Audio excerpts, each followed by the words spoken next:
अब नाम से जाहिर है अमीनो एसिड क्या होंगे। अमीनो एसिड ऐसे ऑर्गेनिक कंपाउंड जिसमें अमीनो ग्रुप हो और कार्बोजाइल ग्रुप हो, इस वजह से उनको अमीनो यानी अमीनो ग्रुप मौजूद है, एसिड्स यानी कार्बोजाइलिक एसिड मौजूद, तो इनको हम अमीनो एसिड्स कहते हैं। ठीक है, अमीनो एसिड जो है जनरली आप कोई भी अमीनो एसिड ले लें, ये आपका कार्बो ऑक्साइल ग्रुप हो गया, उसके बाद ये CH, ये NH2 हो गया, और यहाँ पे होगा R। तो ये जनरल रिप्रेजेंटेशन है किसी भी अमीनो एसिड, ये आपका क्या हो गया, अमीनो एसिड। अमीनो एसिड क्यों हो गया, अमीनो ग्रुप मौजूद है और कार्बोजाइल ग्रुप मौजूद है। अब आपको पता है कि ये मेजर फंक्शनल ग्रुप है, इसके साथ जो फर्स्ट कार्बन होगा वो क्या होगा, अल्फा होगा। तो अगर यहाँ पे बीटा कार्बन पे NH2 होता तो वो बीटा अमीनो एसिड कहते, तो ये क्या होता है, अल्फा अमीनो एसिड। तो ऐसे ऑर्गेनिक कंपाउंड जिनमें अमीनो और कार्बोजाइलिक एसिड ग्रुप हों, अमीनो और कार्बोजाइलिक एसिड ग्रुप हों, तो उनको अमीनो एसिड कहते हैं। और अगर अल्फा कार्बन पे अमीनो हो तो उनको अल्फा अमीनो एसिड कहते हैं, अगर बीटा कार्बन पे अमीनो ग्रुप हो तो उनको बीटा अमीनो एसिड कहते हैं। लिविंग सिस्टम में, एनिमल्स में जितने भी अमीनो एसिड हैं 20 मिलते हैं। ह्यूमंस की बात करें, इंसानों की बात करें तो 20 अमीनो एसिड मिलते हैं, तो 20 के 20 अल्फा अमीनो एसिड, यानी आपको कार्बोजाइलिक एसिड के जो नेक्स्ट कार्बन है उस पे आपको क्या मिलेगा, अमीनो ग्रुप मिलेगा, उस पे आपको अमीनो ग्रुप मिलेगा। ठीक है, मिलेगा भाई। तो जनरली ये आपका अल्फा कार्बन हो गया, ठीक है, और ये आपका कार्बोजाइलिक एसिड ग्रुप हो गया। तो अल्फा कार्बन पे अमीनो मिलेगा, आर जो है आपका ये वेरी करेगा। सिंपलेस्ट अमीनो एसिड में R is equal to H होता है, तो ये ग्लाइसिन हो गया। अगर CH3 कर लें तो ये एलेनिन हो गया। अगर इधर फिनाइल ग्रुप लगा दें तो ये फिनाइल एलेनिन हो गया। तो नाम चेंज होते जाएंगे, अमीनो एसिड चेंज होते जाएंगे। फिर R में भी डिफरेंट अल्काइल और एराइल ग्रुप कोई भी हो सकता है। और there are 20 amino acids which are required for the protein synthesis. अब इसमें हम पढ़ेंगे थोड़ा सा आगे चल के। तो अमीनो एसिड टोटल 20 होते हैं, जिसमें 10 जो है वो एसेंशियल अमीनो एसिड होते हैं जो हमारी बॉडी प्रिपेयर नहीं कर सकती, हमें वो फूड से लेने होते हैं। और 20 के 20 अल्फा अमीनो एसिड है, तो टोटल 20 है, उसमें 10 जो है एसेंशियल होते हैं, 10 नॉन एसेंशियल होते हैं। नॉन एसेंशियल वो जो हमारी बॉडी खुद प्रिपेयर कर सके, फूड पे रिलेट ना करे, फूड पे रिलाय ना करे। तो 10 एसेंशियल जो अमीनो एसिड हैं वो हमें खुराक में खाने पड़ते हैं, फूड में होने चाहिए। अगर नहीं होते तो फिर कोई ना कोई डिजीज होती है, अगर लॉन्ग टर्म में यूज नहीं।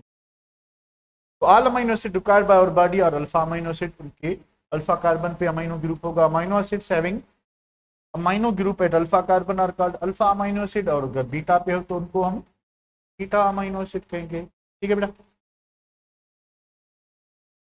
ये बात क्या है, essential and non essential amino acid. अब मैंने आपको क्या बताया कि अमीनो एसिड टोटल कितने होते हैं, 20 होते हैं। 20 अमीनो एसिड में 10 एसेंशियल होते हैं, हमारी बॉडी प्रिपेयर नहीं कर सकती तो हम एसेंशियल कहते हैं। 10 नॉन एसेंशियल होते हैं जो हमारी बॉडी खुद तैयार कर सकती है। वो जो non essential essential amino acid हैं जो हमारी बॉडी प्रिपेयर नहीं कर सकती, वो हम कहाँ से लेंगे भाई, रिच सोर्स प्रोटीन की एग हो गया, पल्सेस दालें हो गई, ठीक है, उसके बाद गोश्त हो गया, ठीक है, फिश हो गई, मीट हो गया, नट्स हो गए, पीज हो गए, वेजिटेबल्स हो गई, इनमें प्रोटीन मौजूद होता है। ठीक है, तो वहां से हम जो है वो एसेंशियल अमीनो एसिड्स ले सकते।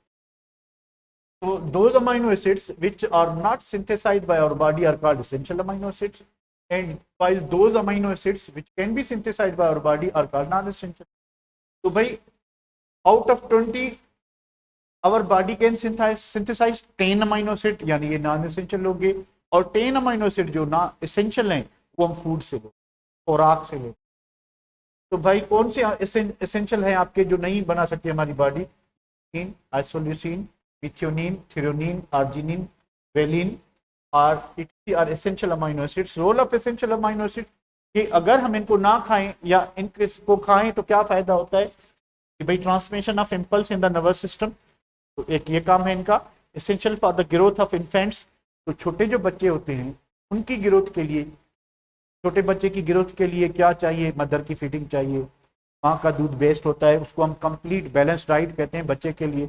उसमें हर किस्म का एसेंशियल अमीनो एसिड मौजूद होता है, वो काफ़ी होता है। ये deficiency can cause many diseases. तो ये जो नर्व इंपल्शन होती है, ठीक है, ट्रांसमिशन ऑफ नर्व इंपल्शन, वो भी उसमें भी इसका एसेंशियल अमाइनो एसिड्स का रोल होता है। तो ये ज़रूरी है कि हम प्रोटीन कंटेनिंग चीज़ें खानी चाहिए। तो हम मोस्टली वेजिटेबल्स जो भी खाते हैं उनमें प्रोटीन्स होते हैं। एग खाते हैं उसमें होता है, कोई भी मीट खाते हैं, मटन खाते हैं, चिकन खाते हैं, फिश खाते हैं। अगर आप नॉन वेज हो तो सोयाबीन खाते हो आप, या आप जो है क्या कहते हैं पनीर खाते हो, ठीक है। इनमें they are the rich sources. Milk आप पीते हो तो मिल्क में जो है फास्फोरस कंटेनिंग प्रोटीन मौजूद है, ठीक है। तो इन सब में, और अगर आप ज्यादा प्रोटीन खाएंगे, ठीक है, तो आप डिफियन की एप्लीकेशन को एक्सपेरिमेंटली प्रूव कर सकते हैं। अगर आप ज्यादा दाल खाते हैं तो आप डिफियन को एक्सपेरिमेंटली प्रूव कर सकते हैं। बात समझ आ गई? इसको आगे हाथ ऊपर करें।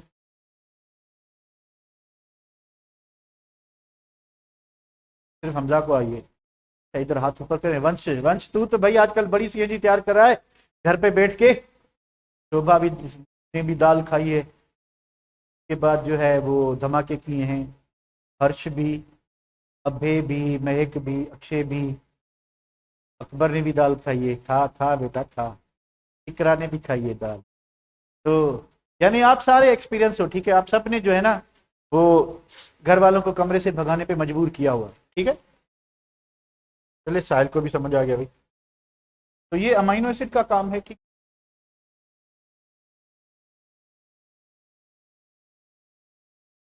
अमाइनो एसिड की क्लासिफिकेशन की बात करें तो अमाइनो एसिड जो है वो एक सिंपल अमाइनो एसिड या न्यूट्रल कहते हैं, दूसरे एसिडिक होते हैं, तीसरे बेसिक होते हैं। तो थोड़ा सा एक्सटेंड करें तो भाई सल्फर कंटेनिंग अमाइनो एसिड, थोड़ा सा और एक्सटेंड करें तो एरोमेटिक अमाइनो एसिड्स, जिसमें एरोमेटिक रिंग हो, जो हमने लिखा था ना कि भाई ये आर है, ठीक है, और ये सी एच है, ये NH2 है, तो ये तो अल्फा कार्बन है, अल्फा पे अमाइनो होना है, तो ये आपका कार्बोक्सिलिक एसिड। अब इस आर में क्या चीज है? अगर सल्फर है तो हम कहेंगे सल्फर कंटेनिंग अमाइनो एसिड। अगर बेंजीन रिंग लगी हुई है तो हम कहेंगे एरोमेटिक अमाइनो एसिड्स। अगर एक अमाइनो और एक कार्बोक्सिलिक है, देखिए ये बेसिक ग्रुप होता है, ये एसिडिक ग्रुप है, तो ये ज्यूटराइन बना लेंगे। ये क्या करेगा? ये जो है हाइड्रोजन देगा, ये हाइड्रोजन लेगा। प्रोटॉन एक्सेप्टर भी उसी कंपाउंड में मौजूद है, और प्रोटॉन डोनर भी। याद करें टाटोमेरिज्म में हमने पढ़ा था कि टाटोमेरिज्म की वजह से जितनी भी अमाइनो एसिड है वो ज्यूटराइन की फॉर्म में एग्जिस्ट करते हैं। याद है किसी कि जितने भी अमाइनो एसिड हैं ज्यूटराइन की फॉर्म में इसलिए एग्जिस्ट करते हैं क्योंकि वो टाटोमेराइज होते हैं, ठीक है। तो भाई न्यूट्रल अमाइनो एसिड कौन से होंगे? ऐसे अमाइनो एसिड जिसमें एक ही बेसिक ग्रुप हो। अब बेसिक ग्रुप कौन सा होता है? ये। और एक एसिडिक ग्रुप हो। तो अगर एक बेसिक और एक एसिडिक ग्रुप है तो उसको हम क्या कहेंगे? Neutral amino acid. अगर एक बेसिक और दो कार्बोक्सिलिक एसिड आ जाते हैं तो उसको हम क्या कहेंगे? एसिडिक। एसिडिक के दो एग्जांपल हैं, एस्पार्टिक एसिड और ग्लूटामिक एसिड। ये दो एग्जांपल हैं। बेसिक आपके आर्जिनिन हो गया, वेलिन हो गया, ये बेसिक हैं। न्यूट्रल में आपके ल्यूसीन, एलेनिन, फेनाइलेनिन और जो है टायरोसिन वगैरह, ये आपके जो हैं न्यूट्रल होते हैं। चलें कुछ देख लेते हैं। तो इसको मैं करता हूँ सेव।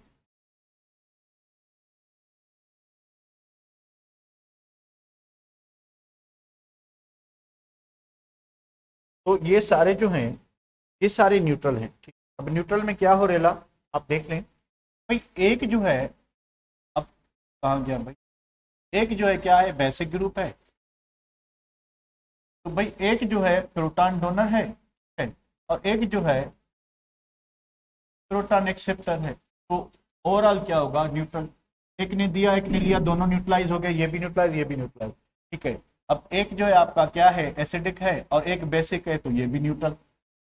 एक एसिडिक एक बेसिक, और साइड चेन में जो है कोई, अगर आर जो है साइड चेन में अगर कोई NH2 ग्रुप होगा तो वो बेसिक होगा, अगर कार्बोक्सिलिक ग्रुप होगा तो फिर वो एसिडिक होगा, क्योंकि ये पार्ट जो है, ये वाला पार्ट, ये न्यूट्रल होता है। अब हमने साइड चेन में फोकस करना है कि अगर साइड चेन में अमाइनो ग्रुप है तो वो फिर बेसिक हो जाएगा। अगर अमाइनो ग्रुप नहीं है, कौन सा ग्रुप है? अगर आपके पास कार्बोक्सिलिक ग्रुप है तो वो एसिडिक होगा, ठीक है। फिर ये फिनाइल हो गया, तो इसमें बेंजीन रिंग मौजूद है, तो आप फिनाइल को क्या कह सकते हो? एरोमेटिक अमाइनो एसिड भी कह सकते हो, या aromatic ring containing amino acid भी कह सकते हो। भाई इसका एसिड का ऊपर, एसिडिक अमाइनो एसिड का जो हेडिंग है वो ऊपर आ गया है, तो देखें एसिडिक दो है, मैंने आपको बताया, एक एस्पार्टिक एसिड और दूसरा ग्लूटामिक एसिड। इनमें क्या होता है, अब ये देखें, ये एक बेसिक न्यूक्लियस है जो कि न्यूट्रल होता है। अब साइड चेन में क्या आ गया, अब तीन क्या है, ये दो जो है प्रोटॉन डोनर हैं और एक प्रोटॉन एक्सेप्टर। तो प्रोटॉन डोनर दो हैं पर प्रोटॉन एक्सेप्टर एक ही है, तो एक हाइड्रोजन आयन क्या होगा, एक्सेस में रह जाएगा। यानी एक तो इससे गया, न्यूट्रलाइज हो गया, पर एक रह गया, एक जो रह गया तो ये कौन सी प्रॉपर्टी शो करेगा, एसिडिक। कौन सी प्रॉपर्टी शो करेगा, एसिडिक। अब इसको देखें ग्लूटामिक एसिड को, ये पार्ट न्यूट्रल, पर इसमें क्या मौजूद है, तो दो कार्बोक्सिलिक ग्रुप है, एक बेसिक ग्रुप है। सेम सीन है कि दो हाइड्रोजन डोनर मौजूद हैं पर एक जो एक्सेप्टर मौजूद है, तो क्या होगा, क्या होगा कि ये एसिडिक प्रॉपर्टी शो करेगा। एग्जांपल एस्पार्टिक एसिड और ग्लूटामिक एसिड। तो ये आपके कौन से हो गए, एसिडिक अमाइनो एसिड हो गए। इस बेसिस पे कहेंगे कि जो साइड चेन हम बता रहे हैं कि आर जो बता रहे हैं, अगर आर में अमाइनो ग्रुप है तो वो बेसिक होगा। अभी बेसिक का सीन आ रहा है, ठीक है। आर में अगर फिनाइल रिंग है तो उसको हम एरोमेटिक रिंग कंटेनिंग कहेंगे। आर में अगर सल्फर मौजूद है तो हम सल्फर कंटेनिंग अमाइनो एसिड कहेंगे, इस तरह से, ठीक है। तो सिस्टीन, सिस्टाइन, मिथ्योनिन, ये जो है आपके सल्फर कंटेनिंग अमाइनो एसिड। भाई ये हो गया आपके बेसिक अमाइनो एसिड। आर्जिनिन और लाइसिन हो गया। आर्जिनिन में क्या चीज है, ग्वानिडीन ग्रुप मौजूद है, ये देखें। अब ये पार्ट तो वो न्यूट्रल वाला, ये न्यूट्रल वाला सीन हो गया, ये न्यूट्रल हो गया। अब ये देखिए यहाँ पे तीन बेसिक ग्रुप मौजूद। तो बेसिक ग्रुप कितने हैं, प्रोटॉन एक्सेप्टर जो है वो चार हैं और प्रोटॉन डोनर कितना है, एक है। एक प्रोटॉन डोनर है और चार एक्सेप्टर है। तो नेट चीज क्या होगी कि ये बेसिक प्रॉपर्टी शो करेंगे, एसिडिक शो करेंगे, बेसिक शो करेंगे, एसिडिक शो करेंगे। ये बेसिक प्रॉपर्टी शो करेंगे तो इनको बेसिक कहेंगे। लाइसिन में क्या है कि ये अमाइनो ग्रुप एक्स्ट्रा है, ये न्यूट्रल पार्ट हो गया और ये अमाइनो ग्रुप एक्स्ट्रा है। तो दो प्रोटॉन एक्सेप्टर और एक डोनर मौजूद है, तो नेट इफेक्ट के बेसिक प्रॉपर्टी शो करेंगे। क्लियर बेटा। तो बायोकेमिस्ट्री समझ आ रही है, आ रही है कि जा रही है।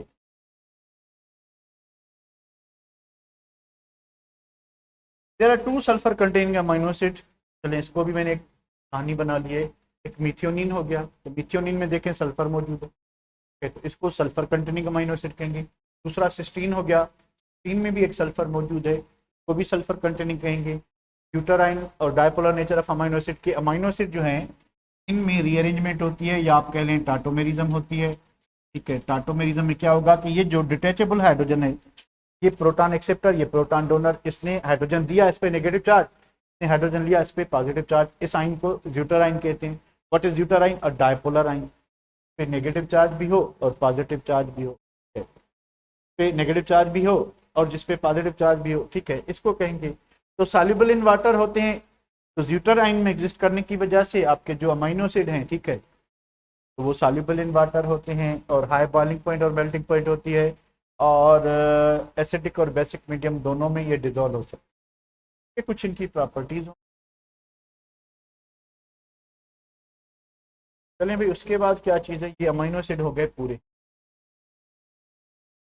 तो एक और चीज़ है पेप्टाइड बॉन्ड क्या होता है। पेप्टाइड बॉन्ड क्या होता है कि जब दो अमीनो एसिड आपस में मिलते हैं, एक अमीनो एसिड का अमीनो ग्रुप और दूसरे का कार्बोजाइल ग्रुप। अमीनो ग्रुप से दो हाइड्रोजन और कार्बोनाइल ग्रुप से एक कार्बोजाइलिक एसिड का OH और अमीनो ग्रुप का हाइड्रोजन, ये मिलके कंडेंसेशन होगी और हमें एक पेप्टाइड मिलेगा। तो अगर दो अमीनो एसिड मिलके एक पेप्टाइड बॉन्ड बनाते हैं तो रिजल्ट में जो पेप्टाइड मिलेगा तो हम कहते हैं डाइपेप्टाइड। अब पेप्टाइड बॉन्ड एक ही है क्योंकि दो अमीनो एसिड मिलेंगे, जब उसको हम हाइड्रोलाइज करेंगे तो उसको हम डाइपेप्टाइड कहेंगे। तो what is a peptide bond, a bond found by the condensation of two or more amino acids इन विच क्या हो, इन विच ये हो कि ये आपका कार्बोजाइल ग्रुप का क्या OH और अमीनो एसिड का क्या हाइड्रोजन। तो एक ग्लाइसिन है, दूसरा भी ग्लाइसिन है, तो इसका OH कार्बोजाइल वाला और इसका हाइड्रोजन, ये क्या होगा, वाटर बनेगा। और ये नया बॉन्ड जो बना है इसको अमाइड बॉन्ड जो है, अगर ऑर्गेनिक केमिस्ट्री की बात करें तो इसको हम अमाइड कहते हैं। तो ये जो अमाइड बॉन्ड बना है, ठीक है, इसको हम बायोकेमिस्ट्री में कहते हैं पेप्टाइड बॉन्ड। तो ये पेप्टाइड बॉन्ड एक ही बना है पर क्योंकि दो अमीनो एसिड जुड़े हैं इसको हम कहेंगे डाइपेप्टाइड। तो अगर सिंपल सी बात, 4 अमाइनो एसिड आपस में कंबाइन होते हैं, 4 अमाइनो एसिड कंबाइन होते हैं, तो उसको कौन सा पेप्टाइड कहेंगे और पेप्टाइड बॉन्ड कितने, कौन सा पेप्टाइड कहेंगे और पेप्टाइड बॉन्ड कितने? टाइम जल्दी ना बताया करो। 4 अमाइनो एसिड में 2 पेप्टाइड बॉन्ड होंगे, 3 होंगे ना, 3 पेप्टाइड बॉन्ड होंगे और उसको हम टेट्रा पेप्टाइड कहेंगे क्योंकि 4 अमाइनो एसिड देगा। 4 अमाइनो एसिड में पहले और दूसरे ने एक पेप्टाइड बॉन्ड बनाया, फिर दूसरे और तीसरे ने बनाया, फिर तीसरे और चौथे ने, तो टोटल बनेंगे 3। क्या होगा कि 3 पेप्टाइड बॉन्ड बनेंगे और तो टेट्रा पेप्टाइड कहेंगे, तो क्या कहेंगे, टेट्रा पेप्टाइड कहेंगे। क्लियर है यहां तक? चले भाई, तो कल जो है हम करेंगे किसको, प्रोटीन। अच्छा, इनका फंक्शन क्या होता है, अमाइनो एसिड का फंक्शन क्या होता है कि प्रोटीन्स टेकन फूड और हाइड्रोलाइज, जो हम खाने में प्रोटीन खा रहे हैं कि वो हाइड्रोलाइज होंगे, हाइड्रोलाइज होने के बाद ठीक है जो अमाइनो एसिड्स हैं, ठीक है, वो अमाइनो एसिड या तो अगर एसेंशियल हैं तो वो मिलके क्या बनाएंगे, प्रोटीन बनाएंगे। ठीक है, अगर हमारी डाइट में कार्बोहाइड्रेट और लिपिड लो इन कैलोरीज है फूड हमारा, तो फिर ये अमाइनो एसिड टूट के एनर्जी देंगे। ये मकसद होते हैं। They may be synthesise back to body protein, कि ये जो प्रोटीन की नीड है, एसेंशियल अमाइनो एसिड अगर हमने खाद्य में खाए हुए हैं, खुराक में खाए लिए हुए हैं, तो वो देंगे। या जो है देयर ऑक्सीडेशन में अकर टू प्रोवाइड एनर्जी, अगर हमारा फूड जो है ठीक है थाउजेंड्स तक पंच, थाउजेंड्स तक, ठीक है, अगर हमारा फूड जो है लो इन कैलोरीज है, तो फिर अमाइनो एसिड आपको टूट के ऑक्सीडाइज होकर एनर्जी देंगे। तो आज के लिए इतना ही काफ़ी है, तो अभी जाएं, अब ब्रेक करें, ठीक है बेटा।